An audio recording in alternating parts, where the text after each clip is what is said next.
Hi there, I'm Frank Turner. You're lucky enough to be watching BandApp TV.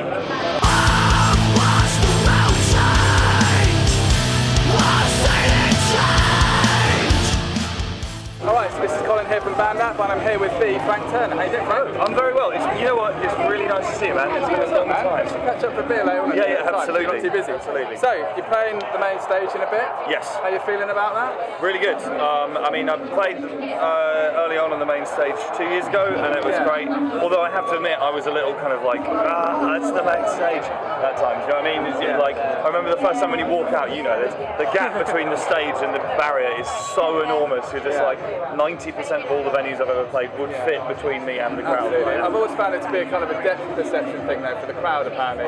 So it's one of those things, they don't really see that, but obviously when but when you're up there. But no, this time around I sort of feel like, you know, I had a year off Reading. Well, I was actually here playing with my side project last year.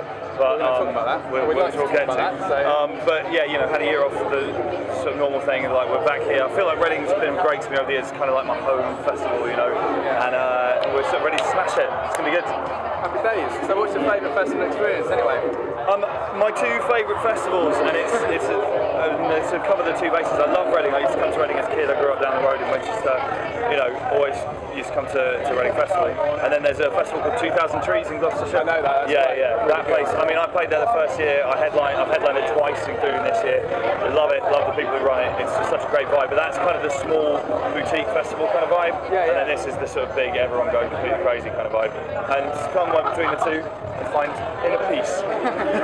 So, you mentioned the side project. What's it called? Mongol Horde. So tell us a bit about that. You know, plug away. Mongol Horde, basically, Ben, who played drums in Million Dead. Yes. Ben and I, when Million Dead broke up, there was some kind of ill feeling in various quarters that I'm pleased to say has all been kind of dealt with now. Right. But me and Ben never fell out. Ben and I started playing bands when we were 10 years old, and I haven't been playing with him since Million Dead broke up, and I really wanted to. So we've been talking for ages about doing something, and then we got together with Matt, who plays keys in Sleepy Souls, my band, and we got a guitar was built for us by Kurt Ballou from Converge. Fair enough, Well, because Kurt's actually recorded quite a lot of my B-sides. He's a lovely guy. Converge are one of my favourite bands as well. Put together a baritone guitar, so it's a three-piece vocals, baritone guitar and drums. And the idea is just to be really kind of over the top and sort of hyper-aggressive and intense and in your face. And so is it kind of almost, I would say almost back to what you're doing in Million Dead? Yeah, it's a little bit heavier, I'd say. It's a bit less melodic, and it's a bit more kind of tongue-in-cheek. I mean, actually one of my highlights last year is that we got a song called Tapeworm Uprising, which is about Natalie Portman's tapeworm escaping and leading an uprising in Hollywood, claiming back royalties for acting. And the Natalie Portman fan club found it on YouTube and sent me hate mail.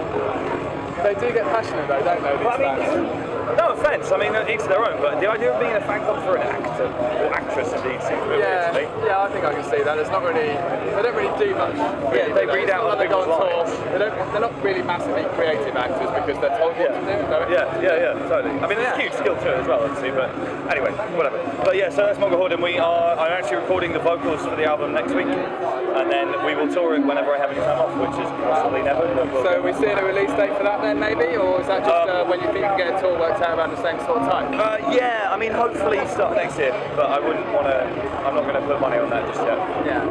So, I'm sure many people have already said this to you, Frank, you've come a long way since sort of Million Dead ways and all that kind of thing. So, you know, it's been amazing your last few years and stuff like that. I mean, no complaints, do you want to talk about it? Yeah. I mean, well, you know, I think it's kind of something. I'm wary of becoming a broken record in talking about all of this because there's only so long that you can kind of protest underdog status when you're doing Wembley Arena. Yeah, doing Wembley Arena and like, you know, the album went in at number 2 in the charts and stuff, and like, it's not really underdog territory. But at the same time, you know, I grew up listening to underground music.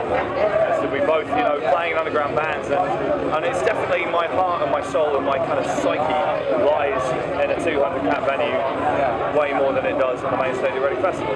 That doesn't mean I'm not looking forward to playing today. I think it's great, but it's just there's always a little part of me, and I hope there always will be a little part of me that's kind of going, fuck. I had a chat one time with a guy in an unnamed hardcore band that just played Brixton Academy, where it was, oh, why can't you play the Marquee Club anymore or something like that? It's like, just never get around, you just never finish touring. You know, you've got to play to your audience, you've got to go out and do those big shows for that. Completely. And how also, do you keep that intimate, actually? Well, yeah, that is the million-dollar question, actually. I've spent a lot of time thinking about it, you know.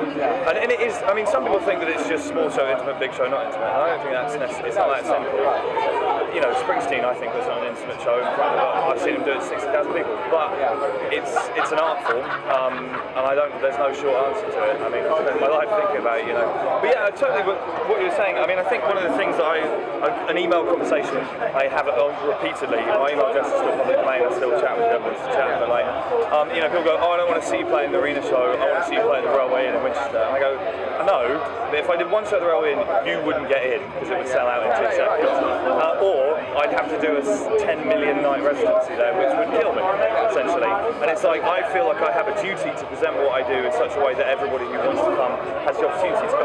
Because if you only ever do shows that sell out like that, only the cool kids in the know get in, and I was never a cool kid when I was a kid, and I wouldn't have been one of the people at that show. And so I don't want to kind of exclude my teenage self. I think there is an intimacy to be had at big shows anyway. It's purely just because of the whole crowd that's there with you. And I think that's how you kind of create that. It's all about an overall feeling rather than I'm seeing somebody on a stage. Everybody's there in the right mood, everyone's there, appreciating the music. Right, there's a sort of like physical energy to having that many people in one place making the noise together, which is pretty overwhelming. I mean, and like, I remember like when we did the Wembley show last year, walking out on stage at the start of it, it was like being physically hit with the noise from the crowd. It's like, and you just don't get that in a 200 camera. Happy days.